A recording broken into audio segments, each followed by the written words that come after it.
이 지친 세상이 아니라 저 색소폰 선율을 따라서 생명수 흐르는 우리의 하늘 강변의 그 아름다운 곳으로 가고 싶은 조용한 저녁입니다.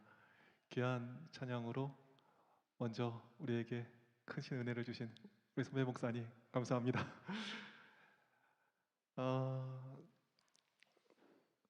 교문리교회 성도 여러분 안녕하십니까? 제가 한 20여 년 전에 여기 인턴 전도 학교가 있었습니다. 그래가지고 제가 목회 나오자마자 이곳에서 전도 훈련을 받고 20년 만에 이제 전도회로 오게 되었습니다. 귀한 자리에 초청해 주시는 우리 신병서 담임 목사님 비롯해서 귀한 목사님들 또 장로님들 교우님들 진심으로 감사합니다. 요한일서 4장 16절에는 이런 말씀이 있습니다. 우리 기왕이면 우리 청년이 있으니까 너무 좋네요. 우리 청년이 좀 읽어주셔도 좋겠다 생각이 좀 드네요. 마이크가 여기 있습니다. 얼른 읽을 게 많으니까 계속 읽어주셔도 좋을 것 같아요. 네, 요한일서 4장 16절. 하나님이 우리를 사랑하시는 사랑을 우리가 알고 믿었노니 하나님은 사랑이시라. 하나님은 사랑이시라. 하나님은 사랑이십니다. 특별히 하나님께서 창조하신 천연계 속에는 하나님께서 사랑이심을 곳곳에서 그 흔적을 우리는 읽을 수 있습니다.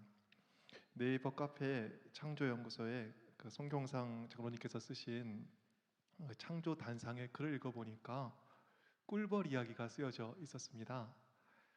꿀벌에게는 일정한 수명이 없답니다. 계절에 따라 수명이 달라지기 때문이지요. 그래서 겨울철에 일하지 않을 때는 6개월 이상 꿀벌이 산다 그러죠.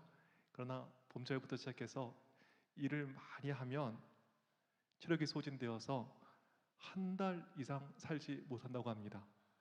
정확히 표현하자면 여름철 또 봄철에는 꿀벌이 너무 일을 많이 해서 과로사하는 것입니다. 그럼 왜 꿀벌은 죽도록 일을 할까요? 그렇게 6개월에서 한 달을 채 못 살 만큼 그렇게 과한 일을 할까요? 대부분 뭐 여왕벌을 위해서 또 새끼벌을 위해서 이렇게 대답을 하신다고 그러지요. 그런데 많은 분들이 그렇게 대답하지만 꿀벌의 이렇게 열심히 일하는 것을 꿀벌의 생존과 연결하지 않고 인간을 위해서 또 다른 생물들을 위해서 이타적인 것으로 연결하는 사람이 많지 않은 것입니다. 그런데 하나님은 사랑이십니다. 하나님께서는 그분의 품성이 어떠함을 자연 속에 잘 기록해 놓으셨습니다. 꿀벌은 순수한 채식주의자이기 때문에 평생 이꽃 저꽃을 모아 이렇게 돌아다니면서 꿀과 화분을 모은다고 하지요. 주둥이로 빨아들인 꿀은 꿀벌의 뱃속에 있는 꿀 주머니로 보내집니다. 그리고 주머니에는 꿀벌이 감당할 수 있을 만큼의 꿀을 싣습니다. 꿀벌은 꽃의 종류나 시간에 따라 다르지만 대략 0.1mg의 꿀을 채집할 수 있다 그래요. 꿀 주머니에. 그런데 꿀벌이 한 곳에서 꿀 주머니에 모으는 양이 0.02에서 0.04 정도 된다고 하죠. 그러니까 꽃에 따라 다르긴 하지만 대략 100송이, 많게는 1000송이의 꽃을 찾아다녀야 꿀 주머니에 꽃을 가득 채워서 벌통으로 들어가게 되는 것입니다. 와, 많죠. 100송이에서 1000송이를 가야 이제 이 꿀 주머니를 채워서 벌통으로 가는 것입니다. 조건이 좋을 때는 하루에 8번에서 16번 이 일을 가능하다고 해요. 그래서 16번 벌통에 왔다 갔다 하는 거죠. 그러니 얼마나 많은 정말 이 꽃들을 찾아 다니겠습니까? 그런데 뭐 날이 계속 좋은 게 아니니까 평균적으로 따지면 하루 모으는 꿀벌의 양이 평균 0.4g 정도 된다고 합니다. 와, 채집된 꿀을 화밀이라고 하는데, 근데 이 채집된 꿀을 모았음에도 불구하고 이것이 꿀이 되기까지에는 또 많은 과정을 거쳐야 되는 거예요. 특별히 벌들은 가져온 꿀에서 수분을 날리기 때문에 우리가 먹는 꿀이 되기 위해서는 이 꿀의 무게가 4분의 1로 또 준답니다. 그래서 한 마리 꿀벌이 죽은 힘을 다해서 평생 1200km의 거리를 이동하면서 모은 꿀의 양이 0.5g, 즉 티스푼 하나 정도 된다 그런 거죠. 티스푼 하나의 꿀을 이렇게 하면 이게 꿀벌 평생 모은 꿀이구나 이렇게 생각하시고 이제 드시면 되는 거죠. 그래서 이 정도 정말 이렇게 또 물을 갖다 주셔서 너무 감사합니다. 많이 먹으라고 했으니까 한번 제가 먹어보고 요 정도 이 컵에 그 꿀을 채우려면 어떻게 해야 되냐 하면 거리로 12만 킬로, 그 지구 3바퀴 반을 돌아다녀야 된다는 거예요. 그것도 100마리의 꿀벌이 2천만 송이의 꽃을 찾아다니면서 거리가 12만 킬로, 지구 3바퀴 반을 돌아다녀야 이 정도 꿀을 얻을 수 있답니다. 그러고 보면 참 꿀이 귀한 거죠. 근데 중요한 게 있습니다. 꿀벌은 이렇게 목숨을 건 강행군을 하면서 꿀을 모으지만 정작 꽃을 찾아다닐 때 매우 신기하면서도 이상한 행동을 한다 그래요. 그것은 꿀을 찾아 벌통에 나설 때 맨 처음 꽃을 찾잖아요. 그러면 이 벌이 같은 종류의 꽃만을 찾아다닌다는 거예요. 와, 맨 처음 노란색 꽃을 찾았으면 다음에 무슨 꽃을 찾아갈까요? 노란색 꽃을 찾아가는 거죠. 노란색 꽃을 찾은 꿀벌이 파란색 꽃을 찾아가지 않습니다. 이것을 전문 용어로 단일 방화라 그런다 그러죠. 그래서 꿀을 채집하는 이 특이한 행동에 대해서 전문 서적에는 다음과 같이 기록하고 있습니다. 달콤한 꽃 꿀을 제공할 수 있는 꽃들이 주위에 아무리 많더라도 맨 처음 자신이 꿀을 채집한 꽃과 다를 경우 꿀벌은 이들을 무시한다. 꽃밭에 노란색의 조밥나물과 파란색의 치커리꽃이 어우러져 피어 있을 경우 맨 처음 파란색 꽃에서 꿀을 채집한 벌은 바로 옆에 노란색의 꽃을 무시하고, 마찬가지로 노란색 꽃에서 처음 꿀을 채집하기 시작한 벌은 옆에 있는 파란색 꽃을 무시한다. 와, 너무 신기하죠? 처음에 노란색 꽃을 찾으면 어떻게 되는 거예요? 노란색 꽃만 계속해서 찾아가는 것입니다. 설마 그러겠어요? 자, 어떻게 벌이 똑같은 꽃만 찾았는지 확인할 수 있을까요? 자, 보시면 꿀벌은 꿀에서 꽃에서 꿀을 모으면서 함께 꽃가루, 화분을 함께 모읍니다. 입을 내밀어 꿀을 빨아들여서 이 배에 저장하는 동안에 벌은 온몸에 꽃가루를 흠뻑 묻히게 됩니다. 벌의 몸에는 짧고 보드라운 털들이 많이 있기 때문에 꿀가루가 잘 묻는 것입니다. 그러면 벌은 날면서 자신의 몸에 붙은 꽃가루를 둥글게 뭉쳐서 뒷다리에 붙이는 재주가 있습니다. 그래서 머리 부분에 있는 꽃가루는 앞다리를 이용해서 배, 또 가운데 다리로, 다시 밑에 있는 뒷다리로 이렇게 하고 뒷다리로 해서 이렇게 경당처럼 말려서 이렇게 딱 뒷다리 종아리 부분에 저렇게 붙이는 것입니다. 꽃가루마다 독특한 색깔과 또 꽃가루를 가지고 있기 때문에 꿀벌이 채집한 화분을 보면 과연 꿀벌이 한 종류의 꽃만을 찾았는지 아닌지를 알 수 있습니다. 어떻죠? 한 종류의 꽃만을 찾아다녔나요? 노란색 꽃에서 시작한 저 벌은 노란색 꽃을 찾아갔습니다.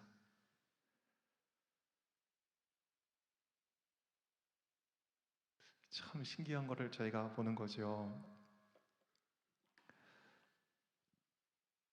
자신들은 힘들지만 어떻게 똑같은 꽃만을 찾아다니는 것일까요? 적자 생존. 경쟁에서 이긴 생물만이 살아난다는 것을 이야기하는 진화론에서는 도무지 이것을 이해할 수 없습니다. 왜 그렇죠?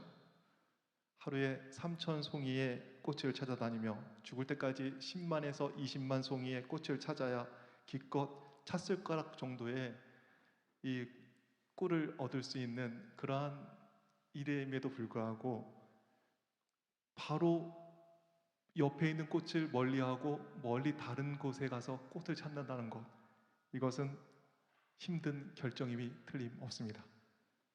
이것은 이해 안 되는 행동임이 틀림없습니다. 옆에 아무 꽃이나 가가지고 그냥 꿀을 따면 되지, 적자생존, 힘 있는 사람이 뭐 살아남는다고 하는데 그렇게 하면 되지, 왜 똑같은 꽃을 찾아가며 꽃을 수분시키고 꽃을 정말 수정시켜서 열매를 맺게 하는지 누가 그 비밀을 알 수 있겠습니까? 그럼에도 그렇게 행동하는 이유는 그렇게 해야 꽃이 열매를 맺을 수 있기 때문입니다. 좀 더 정확히 얘기하면 꽃이 꽃가루 바지를 해서 우리 인간을 먹여 살릴 수 있게 되는 것입니다. 같은 종류의 꽃을 해야 수정이 되지 않겠어요? 세계 식량의 3분의 1이 이 곤충의 꽃바지에 의해서 생성된다고 그러죠. 그리고 꽃바지의 임무의 80%를 꿀벌이 담당하고 있답니다. 그래서 세계 상업작물의 90% 정도의 꽃바지를 꿀벌이 담당하고 있다는 연구 보고서가 있습니다. 이것에 근거해 아인슈타인은 꿀벌이 지구에서 사라진다면 인간은 그로부터 4년밖에 생존할 수 없다라고 이야기했습니다. 그래서 요즘 세계에는 꿀벌이 대량으로 사라지는 것에 대해서 긴장하고 있습니다. 꿀벌이 사라지면 식량에 큰 위험이 될 것이 분명하기 때문에 꿀벌의 떼죽음을 방지하기 위해서 또 그것을 예방하기 위해서 많은 노력을 각국에서 기울이고 있다고 합니다. 전문가들도 꿀벌의 문제는 꿀벌만의 문제가 아니라 인간 생존의 문제라는 그 심각성을 말하고 있는 것입니다. 그런데 인간은 어떻지요? 꿀벌이 목숨 바쳐 모아놓은 꿀을 고맙다는 말 한마디 없이 강탈합니다. 내놔? 이렇게 툭툭 털고 그냥 가져오는 거예요. 그것뿐 아니라 화분, 꽃가루도 다 갖다가 이렇게 인마이 포켓 하면서 맛있게 건강을 위해서 먹고 있습니다. 만약 우리가 꿀벌이라면 이런 이기적 행동을 하는 인간들을 위해서 목숨 바쳐 일할까요? 우리 인간이라면 그렇게 이기적인 행동을 하는 인간들을 위해서 그렇게 목숨 바쳐 일할 가치를 느낄까요? 꿀벌이 사랑이신 하나님의 선한 마음을 가지지 않았다면 인류는 벌써 굶어 죽었을 것입니다. 효율만을 생각하고 더 많은 것을 쟁취하는 이기적인 마음으로 꿀벌이 살았다면 그 하나님의 사랑의 마음에 꿀벌이 그 사랑의 마음이 없다면 인류는 진작에 굶어 죽었을 것입니다. 그러나 하나님은 사랑이십니다. 그 꿀벌에게 그 귀한 사랑의 마음을 주신 거죠. 그래서 우리는 요한일서 4장 16절의 말씀을 다시 한번 읽을 수밖에 없습니다. 하나님이 우리를 사랑하시는 사랑을 우리가 알고 믿었노니 하나님은 사랑이시라. 하나님을 닮은 사랑의 마음이 그 흔적이 꿀벌에게 남아있기에 우리는 포도를 지금 먹을 수 있습니다. 그리고 올여름 복숭아를 맛있게 먹었고 또 올가을 감도 맛있게 먹게 될 것입니다. 그리고 철을 따라 고추, 깻잎, 오이, 호박, 옥수수, 콩, 수많은 것들을 먹을 수 있습니다. 많은 이들은 이것을 축복의 소산물로 여기지 않습니다. 기껏해야 농부가 땀을 흘려서 이렇게 우리에게 얻게 한 거지 이렇게 생각을 하는 것입니다. 그런데 자세히 들여다보면 천연계, 즉 자연은 하나님의 절대적 사랑을 우리에게 증거하고 있는 것입니다. 그래서 교회 증언 8권에는 이런 말씀이 있습니다.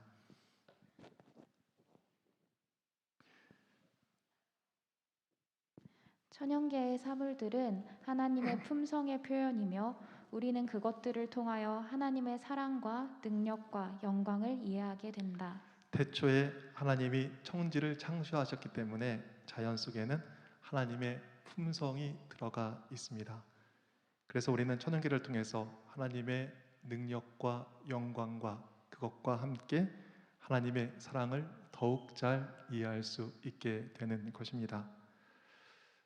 꿀벌을 보면서 하나님의 사랑을 생각했으니까 이번에는 좀 더 큰 것에 대해서 생각해 보도록 하겠습니다. 우리가 살고 있는 지구는 시속 11만 킬로의 어마어마한 속도로 태양 주위를 돌고 있습니다. 제일 빠른 여객기가 국제선 여객기잖아요. 얼마큼 날지요? 시속 1000km. 바람을 잘 받고 하면 시속 1000km로 납니다. 국내선 비행기는 시속 500km. 그런데 태양을 돌고 있는 지구는 시속 11만 킬로로 돌고 있습니다. 그러니까 국제선 비행기, 가장 빠른 비행기의 100배의 속도로 지구를 돌고 있는 것입니다. 그런데 그렇게 빠른 속도로 지구를 돌고 있음에도 불구하고 어떨까요? 지구는 정확하게 사람이 살 수 있는 그 생명대, 라이프 존을 정확하게 지키며 돌고 있습니다. 그래서 태양에서 가장 가까운 이 수성은 낮의 온도가 어떻게 돼요? 467도랍니다. 그리고 밤이면 마이너스 183도. 금성은 오히려 수성보다 더 뜨겁답니다. 그래서 표면 온도가 477도입니다. 많은 사람들이 가고 싶어 하는 저 화성은 어떨까요? 거기는 지구보다 뒤에 있기 때문에 평균 온도가 마이너스 53도입니다. 나가면 그냥 거의 살 수 있을까 모르겠어요. 53도예요, 평균. 지구는 어떻습니까? 평균 온도가 섭씨 13도입니다.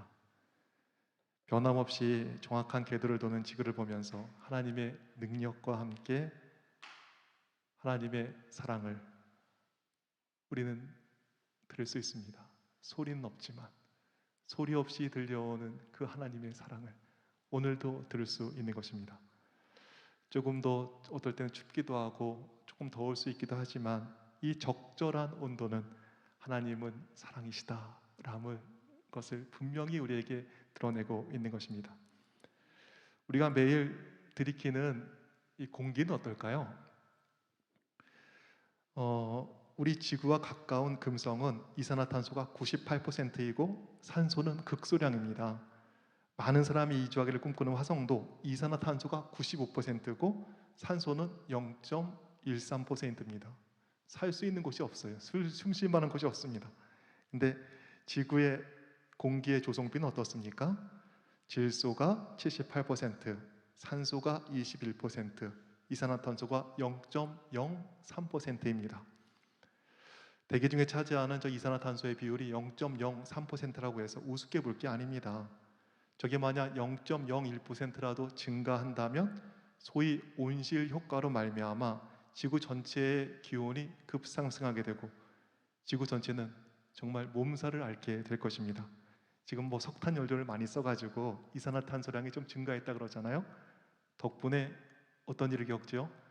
지구가 몸살을 앓습니다. 폭우가 내리더니 어느 쪽은 심각한 가뭄이 있습니다. 가뭄 때문에 산불이 일어나고 있습니다. 그래서 저 산소를 좀 우리가 배출하는 거를 탄소 중립을 해보자. 이렇게 하면서 굉장히 나라에서 애를 쓰는 것을 여러분 알고 계십니다.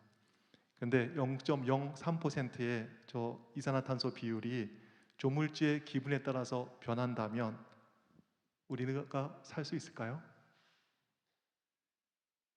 화석연료를 조금 더 써서 이산화탄소가 조금 더 느니까 난리가 나는데 저것이 우리 조물주의 기분에 따라서 막 바뀐다면 우리가 살 수 있겠습니까? 변함없는 0.03%의 저 이산화탄소 비율 덕분에 우리는 우리의 삶을 유지하고 있는 것입니다. 반대로 이산화탄소가 0.01%라도 감소하면 어떻게 될까요? 식물은 이산화탄소를 가지고 강합성을 하는데 강합성을 잘 못하게 되고 그 영향은 치명적인 것이 될 것입니다. 0.03%의 이산화탄소 비율 덕분에 밖에 나가서 저 나무가 푸를 수 있고, 그 푸르른 나무는 소리 없이 하나님은 사랑이심을 증거하고 있습니다. 이산화탄소만 그런 것이 아니라 산소 비율도 그렇습니다. 산소 비율이 얼마라 그러죠? 21%. 제가 5,000m 이상 되는 고봉에 올라간 적이 있습니다. 산이 높은데 이렇게 올라간 적이 있는데, 거기에 올라가면 산소가 부족하다고 산소통을 이렇게 주는 거예요. 그래서 제가 산소통을 하나 사갖고 갔습니다. 5,000m 이상 높은 데 올라가니까 산소가 부족하니까 어떤 일이 일어나죠? 족가지를 걸어가는데 갑자기 머리가 띵한 거예요. 이렇게 어지럽지? 빨리 그거를 하라는 거예요. 뭘요? 그랬더니 사온 거. 그래서 이거 막 이 산소통을 이렇게 막 이제 대고 하니까 좀 낫더라고요. 저까지 뭐 갈 수 있는 거였는데 그 가는 길이 얼마나 고되고 힘이 든지, 지금 우리는 21%의 산소 비율 덕분에 편안하게 쉼을 쉬고 이렇게 편안하게 삶을 영위할 수 있게 되는 것입니다. 적당한 산소 비율 덕분에 불을 마음껏 피우기도 하고 또 불을 끌 수도 있습니다. 지구에 있는 21%의 산소는 소리 없이 하나님은 사랑이심을 증거하고 있습니다. 그래서 우리는 다시 한번 요한일서 4장 16절의 말씀을 생각할 수밖에 없지요. 우리 다 같이 한번 읽어보겠습니다. 시작. 하나님이 우리를 사랑하시는 사랑을 우리가 알고 믿었노니 하나님은 사랑이시라.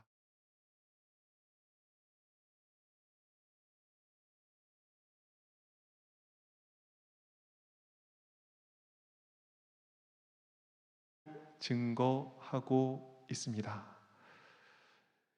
그래서 종로의 계달이라는 영감적인 책에는 이런 말씀이 기록되어 있습니다. 하나님은 곧 사랑이시라는 문구는 방싯방싯 피는 꽃봉오리마다 뾰족뾰족 돋아나는 풀상마다 기록되었다. 공중을 즐거운 노래로 충만케 하는 아름다운 새들, 향기를 풍기는 연연하고 고운 꽃들, 잎이 청청하게 무성한 수풀의 교목들, 이 모든 것은 우리 하나님의 인정 있고 자부적인 권고와 그 자녀를 행복되게 하시려는 그의 갈망을 증거하는 것이다. 이 앞에서 이렇게 설교할 때 영감이 임하는가 봐요. 이렇게 부탁을 드렸는데 어떻게 이렇게 잘 읽어주시는지 이번 주 한 주 내내 잘 좀 부탁드리겠습니다. 말씀 가운데서 보니까 하나님은 사랑이시다라는 문구가 방싯방싯 피는 꽃봉오리마다 뾰족뾰족 돋아나는 풀상마다 기록되어 있음을 이야기하고 있습니다. 공중을 즐거운 노래로 충만케 하는 아름다운 새들, 향기를 풍기는 연연하고 고운 꽃들, 잎이 청청하고 무수한 수풀의 교목들, 이 모든 것은 뭐라고 얘기하고 있습니까? 하나님은 사랑이시다라는 것을 증거하고 있을 뿐 아니라 자녀를 행복하게 하시려는 그분의 갈망을 증거하고 있다라고 이야기하고 있습니다. 이 말씀이 너무나 진실인 것이, 이 가을에 우리는 오색으로 물드는 단풍을 볼 수 있습니다. 그 단풍을 보면서 우리의 행복을 갈망하시는 하나님의 모습을 볼 수 있습니다. 도대체 왜 단풍은 드는 것일까요? 왜 단풍이 들지요? 기계적으로 얘기하자면 이 봄과 여름에는 이 광합송을 하잖아요. 그때는 엽록소가 가장 많이 필요합니다. 그런데 엽록소의 색깔이 파란색입니다. 파란색. 그러니까 엽록소가 많은 봄과 여름에는 잎이 어떻죠? 엽록소의 색깔을 닮아서 파란색으로 이렇게 있게 되는 것입니다. 그런데 가을이 시작되어서 온도가 낮아지면 나뭇잎이 햇볕을 받는 시간이 줄어들기 때문에 나뭇잎과 가지 사이에 이게 쉽게 떨어질 수 있게 하도록 분리층이 생기고 이 가지를 보호하는 보호층이 생깁니다. 그러면 이렇게 분리층이 생기니까 광합성에 의해서 만들어진 탄수화물이 이 나무로 이동하지 못하고 잎에 쌓이게 됩니다. 그러면 그 탄수화물 때문에 또 할 일이 없어진 엽록체는 기꺼이 그 엽록체가 이제 사라지게 되는 거죠. 이렇게 그러면 내가 이제 더 이상 할 일이 없구나 하고 엽록체가 이렇게 쓱 사라지는 거예요. 그러면 엽록소가 녹색이었는데 어떻게 되죠?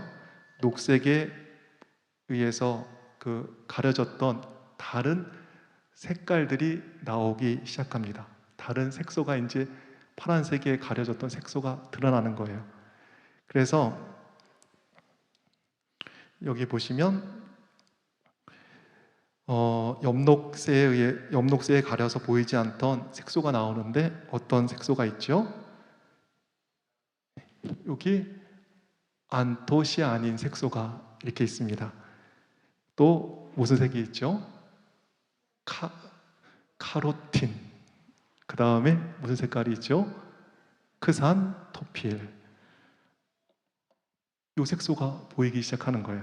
그래서 안토시아닌 조 색소가 많이 보이는 색은 무슨 색으로 보이는 거죠? 붉은색으로 보이는 거예요. 안토시아닌 저 색소가 보이는 거는 붉은색. 저 카로틴이라는 색소가 많이 보이는 거예요. 그러면 무슨 색? 노란색이 되는 거죠. 노란색. 그리고 갈색도 있죠. 갈색은 어떻게 나오죠? 크산토필이라는 색소가 보이면 저 갈색 나뭇잎이 되는 것입니다. 올가을 붉은 단풍을 보시면서 안토시아닌 색소가 올가을 유난히 좀 이렇게 아름답네 이렇게 얘기하시면 굉장히 유식한 분이 되시는 거죠. 그래서 붉은색 단풍이 아름답네 이거보다 안토시아닌 저 색소가 아름답네 이러면 여기 어디 교회 다니시냐고 이렇게 유식하시냐고 뭐 이런 얘기를 들을 수도 있겠습니다. 올가을 단풍나무의 그 노란색 단풍을 보면서 야 카로틴이 올가을에 유난히 더 고운 것 같아 이렇게 하면 서울대학교 뭐 화학과를 나오셨냐고 이렇게 물어보실 수도 있겠습니다. 근데 이상하죠? 무슨 목적 때문에 단풍은 그렇게 아름다운 색깔을 내는 것일까요? 왜 도대체 저렇게 아름다운 오색의 그 색깔로 단풍은 물드는 것일까요? 지구상에 170만 종의 생물이 살아가고 있는데요. 오로지 인간만이 단풍 구경을 갑니다. 지구상에 170만 종의 생물이 살고 있다 그러죠. 그런데 오로지 누구만? 사람만이 단풍 구경을 갑니다. 만약 지구상의 생물 중에 1%만 단풍 구경을 다닌다고 할지라도 1%면 1만 종입니다. 1만 종 정도의 그 동물들이 단풍 구경 간다고 해보십시오. 설악산에 우리의 자리가 있겠습니까? 저 멧돼지들이 단풍 구경하러 거기에 몰려들었어요. 외장산에 우리의 자리가 있겠습니까? 사람만이 저 단풍을 보면서 그렇게 감탄합니다. 그럴지라도 사람만이 저렇게 단풍을 보면서 감탄할지라도 우리 하나님 어떻게 하십니까? 온 천지를 그렇게 아름다운 단풍 색으로 물들여 주시는 것입니다. 사람만이 느끼는 그 아름다움 때문에 온 천지를 단풍으로 물들이시는 그 주님의 모습을 보면서 우리는 다음의 말씀을 다시 한번 생각할 수밖에 없는 것입니다.